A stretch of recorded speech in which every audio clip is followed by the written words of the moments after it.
കാണുന്നു ഞാൻ വിശ്വാസത്താ എൻ മുമ്പിൽ ചെങ്കടൽ രണ്ടാകുന്നു. കാണുന്നു ഞാൻ വിശ്വാസത്താ എൻ മുമ്പിൽ ചെങ്കടൽ രണ്ടാകുന്നു. കാണാത്ത കാര്യങ്ങൾ കൺമുമ്പിലെന്നപ്പോൾ വിശ്വസിച്ചിടുന്നു എൻ കർത്താവിൽ. കാണാത്ത കാര്യങ്ങൾ കൺമുമ്പിലെന്നപ്പോൾ വിശ്വസിച്ചിടുന്നു എൻ കർത്താവിൽ. വിശുദ്ധ യാക്കോബ് എഴുതിയ ലേഖനം, അധ്യായം 2. സഹോദരന്മാരെ, തേജസ്സുള്ളവരായി നമ്മുടെ കർത്താവായ യേശുക്രിസ്തുവിൽ വിശ്വസിക്കുന്ന നിങ്ങൾ മുഖപക്ഷം കാണിക്കരുത്. നിങ്ങളുടെ ഇടയിൽ മോടിയുള്ള വസ്ത്രം ധരിച്ചും പൊൻമോതിരം ഇട്ടും കൊണ്ട് ഒരുത്തനും മുഷിഞ്ഞ വസ്ത്രം ധരിച്ചൊരു ദരിദ്രനും വന്നാൽ, നിങ്ങൾ മോടിയുള്ള വസ്ത്രം ധരിച്ചവനെ നോക്കി, ഇവിടെ സുഖേന ഇരുന്നാലും എന്നും ദരിദ്രനോട് നീ ഇവിടെ നിൽക്ക, അല്ലെങ്കിൽ എൻ്റെ പാദപീഠത്തിൽ ഇരിക്ക എന്നും പറയുന്നു എങ്കിൽ, നിങ്ങൾ ഉള്ളിൽ പ്രമാണമില്ലാത്ത ന്യായരഹിതമായി വിധിക്കുന്നവരല്ലയോ? പ്രിയ സഹോദരന്മാരെ, കേൾപ്പീൻ. ദൈവം ലോകത്തിൽ ദരിദ്രരായവരെ വിശ്വാസത്തിൽ സമ്പന്നരും തന്നെ സ്നേഹിക്കുന്നവർക്ക് വാഗ്ദത്തം ചെയ്ത രാജ്യത്തിൻ്റെ അവകാശികളുമാക്കേണ്ടതിന് തിരഞ്ഞെടുത്തില്ലയോ? നിങ്ങളോ ദരിദ്രനെ അപമാനിച്ചിരിക്കുന്നു. ധനവാന്മാർ അല്ലയോ നിങ്ങളെ പീഡിപ്പിക്കുന്നത്? അവർ അല്ലയോ നിങ്ങളെ ന്യായാസനങ്ങളിലേക്ക് ഇഴച്ച് കൊണ്ടുപോകുന്നത്? നിങ്ങളുടെ മേൽ വിളിച്ചിരിക്കുന്ന നല്ല നാമത്തെ അവർ അല്ലയോ ദുഷിക്കുന്നത്? എന്നാൽ കൂട്ടുകാരനെ നിന്നെപ്പോലെ തന്നെ സ്നേഹിക്കണമെന്ന് തിരുവെഴുത്തിൽ ഒത്തവണ്ണം രാജകീയ ന്യായപ്രമാണം നിങ്ങൾ നിവർത്തിക്കുന്നു എങ്കിൽ വന്ന് മുഖപക്ഷം കാണിച്ചാലോ പാപം ചെയ്യുന്നു. നിങ്ങൾ ലംഘനക്കാർ എന്ന് ന്യായപ്രമാണത്താൽ തെളിയുന്നു. ഒരുത്തൻ ന്യായപ്രമാണം മുഴുവനും അനുസരിച്ച് നടന്നിട്ടും ഒന്നിൽ തെറ്റിയാൽ അവൻ സകലത്തിലും കുറ്റക്കാരനായി തീരുന്നു. വ്യഭിചാരം ചെയ്യരുത് എന്ന് കൽപ്പിച്ചവൻ കൊല ചെയ്യരുത് എന്നും കൽപ്പിച്ചിരിക്കുന്നു.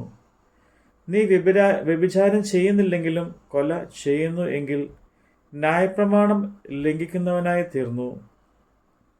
സ്വാതന്ത്ര്യത്തിൻ്റെ ന്യായപ്രമാണത്താൽ വിധിക്കപ്പെടുവാനുള്ളവരെ പോലെ സംസാരിക്കുകയും പ്രവർത്തിക്കുകയും ചെയ്യുവിൻ. കരുണ കാണിക്കാത്തവന് കരുണ ഇല്ലാത്ത ന്യായവിധി ഉണ്ടാകും. കരുണ ന്യായവിധിയെ ജയിച്ച് പ്രശംസിക്കുന്നു. സഹോദരന്മാരെ, ഒരുത്തൻ തനിക്ക് വിശ്വാസമുണ്ട് എന്നും പറയുകയും പ്രവൃത്തിയില്ലാതിരിക്കുകയും ചെയ്താൽ ഉപകാരമെന്ത്? ആ വിശ്വാസത്താൽ അവൻ രക്ഷ പ്രാപിക്കുമോ?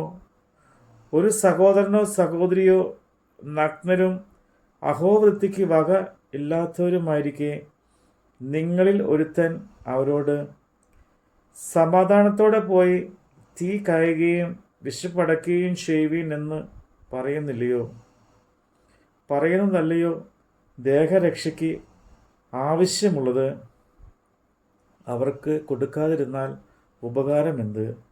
അങ്ങനെ വിശ്വാസം പ്രവൃത്തി ഇല്ലാത്തതായാൽ സ്വയമേ നിർജീവമാകുന്നു. എന്നാൽ ഒരുത്തൻ നിനക്ക് വിശ്വാസമുണ്ട്, എനിക്ക് പ്രവൃത്തികളുണ്ട് എന്ന് പറയുമായിരിക്കാം. നിന്റെ വിശ്വാസം പ്രവൃത്തി കൂടാതെ കാണിച്ചു തരിക, ഞാനും എൻ്റെ വിശ്വാസം പ്രവൃത്തികളാൽ കാണിച്ചു തരാം. ദൈവൻ ഏകൻ എന്നു നീ വിശ്വസിക്കുന്നുവോ? കൊള്ളാം. പിശാചുക്കളും അങ്ങനെ വിശ്വസിക്കുകയും വിറയ്ക്കുകയും ചെയ്യുന്നു. വ്യർത്ഥ മനുഷ്യ, പ്രവൃത്തിയില്ലാത്ത വിശ്വാസം നിഷ്ഫലമെന്ന് ഗ്രഹിപ്പാൻ നിനക്ക് മനസ്സുണ്ടോ? നമ്മുടെ പിതാവായ അബ്രഹാം തൻ്റെ മകനായ ഇസ്ഹാക്കിനെ യാഗപീഠത്തിന്മേൽ അർപ്പിച്ചിട്ട് പ്രവൃത്തിയാൽ അല്ലയോ നീതീകരിക്കപ്പെട്ടത്? അവൻ്റെ പ്രവൃത്തിയോടുകൂടി വിശ്വാസം വ്യാപരിച്ചു എന്നും പ്രവൃത്തിയാൽ വിശ്വാസം പൂർണ്ണമായി എന്നും നീ കാണുന്നുവല്ലോ. അബ്രഹാം ദൈവത്തെ വിശ്വസിക്കുകയും അത് അവന് നീതിയായി കണക്കിടുകയും ചെയ്തു എന്നുള്ള തിരുവെഴുത്ത് നിവൃത്തിയായി.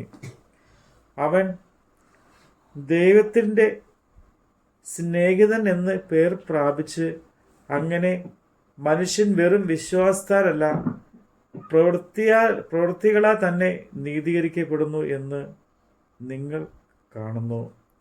ആവണ്ണം രാഹാബ് എന്ന വേശ്യയും ദൂതരെ കൈക്കൊള്ളുകയും വേറൊരു വഴിയായി പറഞ്ഞയക്കുകയും ചെയ്തതിൽ പ്രവൃത്തികളാൽ അല്ലയോ നീതീകരിക്കപ്പെട്ടത്. ഇങ്ങനെ ആത്മാവില്ലാത്ത ശരീരം നിർജീവമായിരിക്കുന്ന പോലെ പ്രവൃത്തിയില്ലാത്ത വിശ്വാസവും നിർജീവമാകുന്നു. നമ്മുടെ കർത്താവിൻ്റെ വചനമാണ് നമ്മൾ കേട്ടത്. എരിഹോ മതിലുകൾ ഉയർന്നു നിന്നാൽ അതിൽ വലിപ്പം സാരമില്ല. എരിഹോ മതിലുകൾ ഉയർന്നു നിന്നാൽ അതിൻ വലിപ്പം സാരമില്ല. ഒന്നിച്ചു ആർപ്പിട്ടെന്നാ വന്മാതിൽ വീഴും കാൽച്ചുവട്ടിൽ. ഒന്നിച്ചു ആർപ്പിട്ടെന്നാ വന്മാതിൽ വീഴും കാൽച്ചുവട്ടിൽ.